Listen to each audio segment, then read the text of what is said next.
Imagine a world where all it takes is an accusation.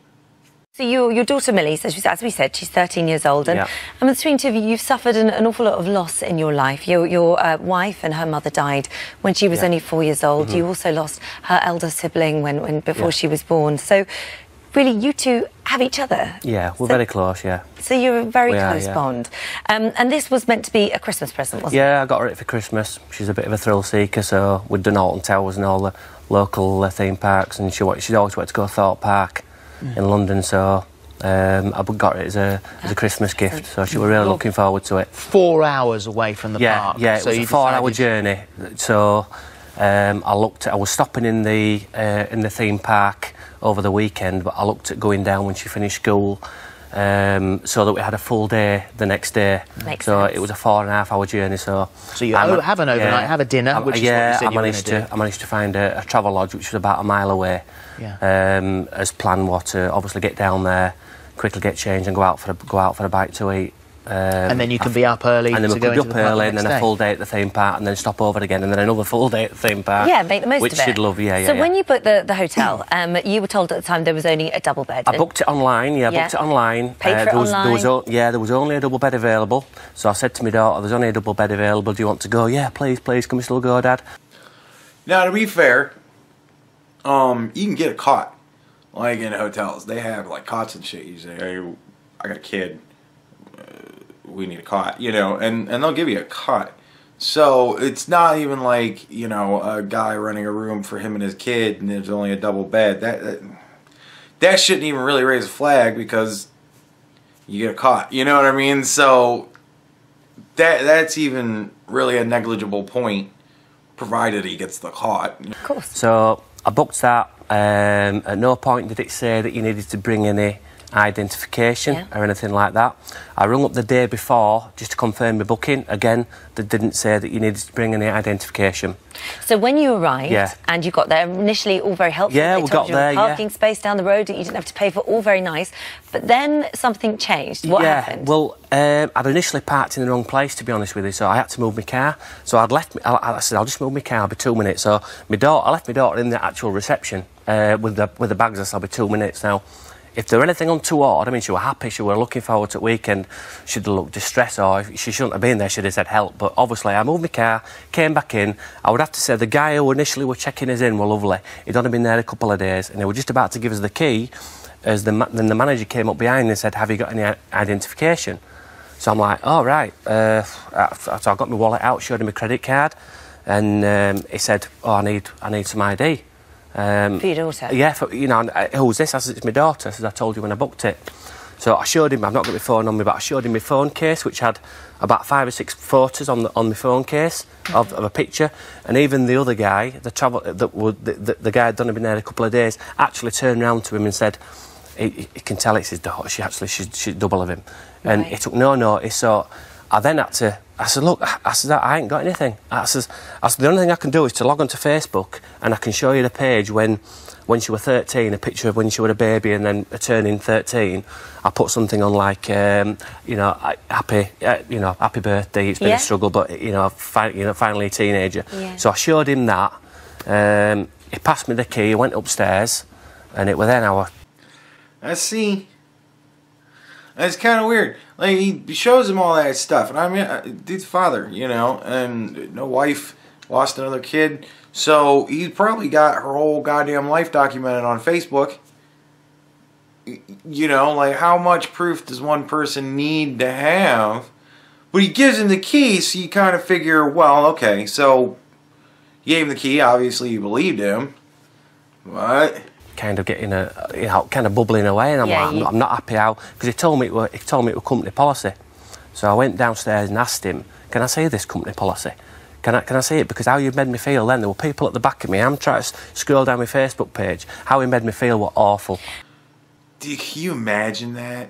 Like, trying to prove somehow that your kid is your kid, and like people are going, "Oh shit, are we watching a fucking busted?" Like, dude, oh my god, my head, like, I can feel my head heating up just thinking of being in that situation. Oh, no. That just sucks.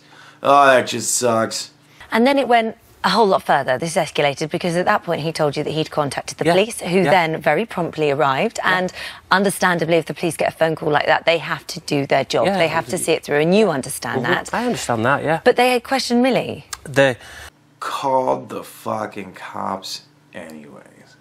Like, you know, you kind of want to go good on him because whatever, he was suspicious. But at the same time, it's like, what else do you need? You have your own people going, dude, you can tell that's his fucking kid. If you look at the picture of him when they flag, dude, you can tell that's his kid. Like, you can tell. I mean, Jesus Christ. Oh my God, I would be so goddamn pissed off. The question, within seconds, she realised I was genuine. To be fair to her, but she had to interview, obviously, the manager. She interviewed me, and then she says, "I'm really sorry, but I'm going to have to just go upstairs and speak to your daughter."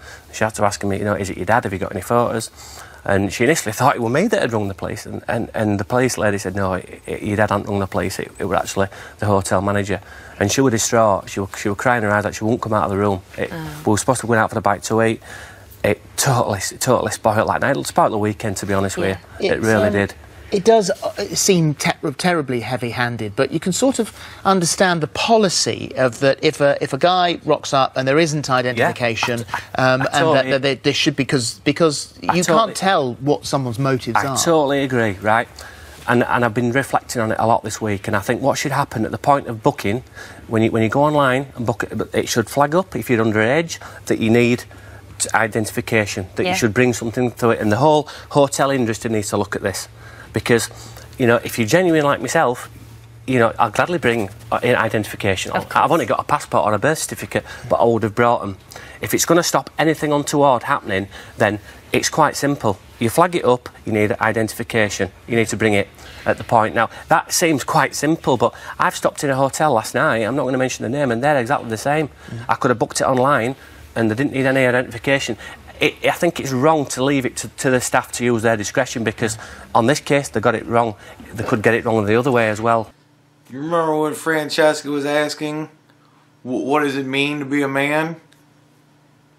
Fucking that shit right there. To have all that shit happen, to invest all this money into a trip for you and your kid, to have the whole fucking thing spoiled, to have all this mess, and to still be sitting there going, I totally get it, and I think it's a great policy. But God damn it, you need to let people know. Like, he's still working out ways to figure out ways to make it to where it still works properly.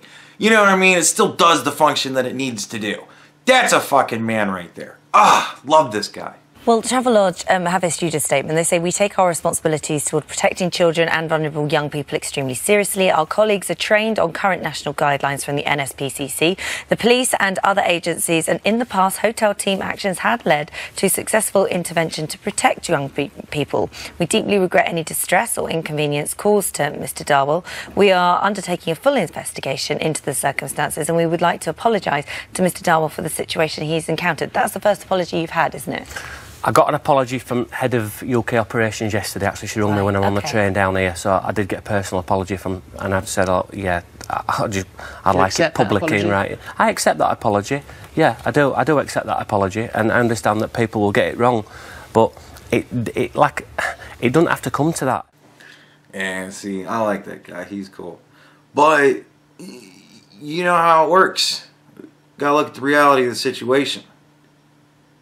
The game of telephone that Twitter is, and somebody says, oh, this guy was accused of being a pedophile because he was taking his kid to, whatever, and stayed at a hotel, and the hotel staff thought something was weird. And then that eventually turns into, this guy's weird with his daughter. And then it turns into a thing. And everybody believes the horse shit that they fucking see on Twitter. So now this dude needs to resign. Because he's been accused of some shit. Like, it's kind of a big leap, but this shit happens. You hear the one side of it. What if he wasn't on the news talking about his side? What if he was like, you know what, this fucking thing happened and it's done and I'm not talking about it. And one of the hotel manager goes home and fucking tweets about how dude got away. or whatever, you know what I mean, because he's just a salty bitch about it. There you go. Big, huge thing. We cannot live in a world where all it takes is an accusation. We just can't do it. You can't do that shit. Crazy story though, man. And you know, that's one of those busybodies in everybody's fucking business. No. Yeah, I see your pictures of your child from, you know, birth to now. Yeah, I can see that, but how do I know all those baby pictures are fucking, like, really? You could have kidnapped this kid for 10 fucking years, who knows? Like, dude, what else do you need? Like, when it comes down to it, like, what else do you need? There's shit that we have on Facebook that people post now. And just to be sitting there doing that, oh my God. But that is a good policy, but it is something, I mean, you'd figure that they would let you know, hey, you're going to need your kid's ID. I don't know. If that's policy, they should let people know that that's a possibility. At the very least, you can decide to prepare for yourself that way. But it is a good policy. I imagine they've probably caught people that way. You know, you signing up for these hotel rooms online at some fucking hotel off the road somewhere, off the highway or whatever, and guys pick up these kids, and so, you know, it's a good policy to have in place. I'm not shitting on the policy. And it's awesome that guy isn't shitting on that policy either. He's not like, you know, this is fucking bullshit. He's realistic about it. And he's like, look, this is good, but it still sucks. You know, like, to have to go through that sucks. But, yeah, I don't know, man. But it's scary when I see those kind of stories of people being wrongly assumed of having done this, that, or the other thing.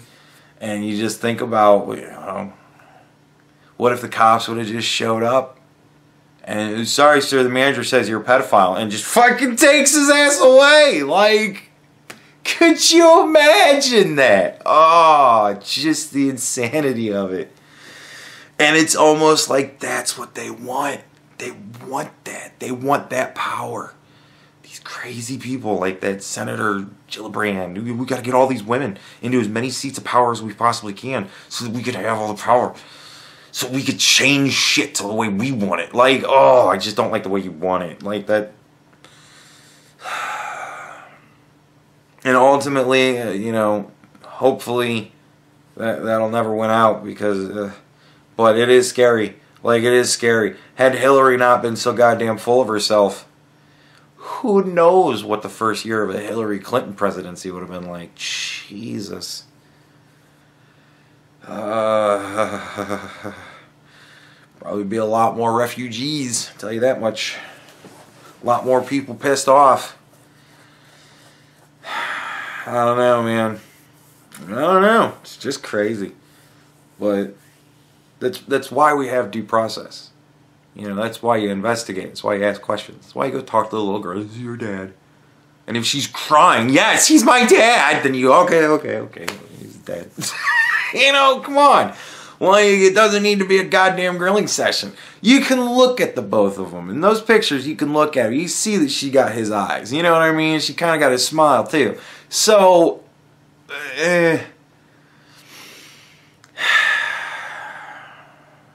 it's frustrating for me. It's just frustrating for me. It's so wrong in so many levels to just think that way, that all it takes is an accusation and bam, that's all I fucking need.